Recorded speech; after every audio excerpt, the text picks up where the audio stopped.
సూర్యాపేట జిల్లాలో బ్యాంక్ అధికారులను మోసం చేసిన నిందితులను అరెస్టు చేశారు పోలీసులు. గరెడపల్లి మండలం రాయన్గూడెం బ్యాంక్ ఆఫ్ బరోడాలో నకిలీ బంగారం తాకట్టు పెట్టి 53,89,000 లోన్ తీసుకున్నారు కొందరు వ్యక్తులు. అయితే తీసుకున్న లోన్ కట్టకపోవడంతో అనుమానించిన బ్యాంక్ అధికారులు తాకట్టు పెట్టిన బంగారం నకిలీదని గుర్తించారు. దీంతో పోలీసులకు కంప్లైంట్ చేశారు బ్యాంక్ మేనేజర్ శ్రీకాంత్. 8 మంది నిందితులను రిమాండ్కు తరలించినట్లు తెలిపారు సీఐ చరమందరాజు.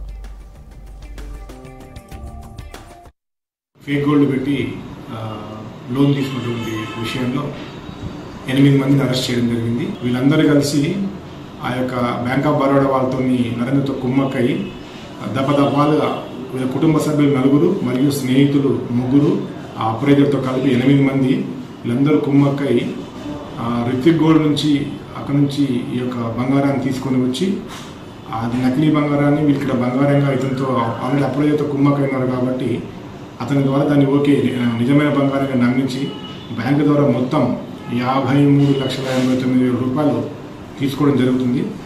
ఆ బ్యాంకులో రెగ్యులర్గా ఉన్నటువంటి 6 మంత్స్కి ఒకసారి మరియు 3 మంత్స్కి ఒకసారి ఆడిట్ జరుగుతూ ఉంటుంది. వాళ్ళు 3 lakhs లోపల కనుక నగదు ఉన్నట్లయితే ఆడిట్ చేయరు, కానీ 3 lakhs దాటితే ఆడిట్ చేసే అవకాశం ఉంది. కాబట్టి అట్లా ఆడిట్ చేసిన సందర్భంలో ఇది ఫేక్ గోల్డ్ అనే విషయం బయటకు వచ్చింది. దాన్ని వాళ్ళు చూసుకొని మోసపోయినామని చెప్పిన ఉద్దేశంతో గరెడపల్లి పోలీస్ స్టేషన్లో కంప్లైంట్ ఇవ్వడం జరిగింది.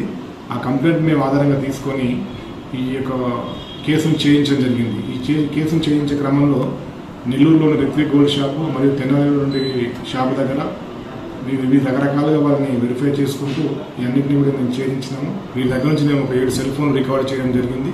ఇది గత 2 years నుంచి జరిగిన క్రమంలో కాబట్టి డబ్బులు లాంటివి రికవరీ చేయలేకపోయినాం, కానీ 7 ఫోన్లు రికవరీ చేస్తూ నేను అందరినీ కూడా చట్టం ముందు అందరినీ కూడా పెట్టడం జరిగింది.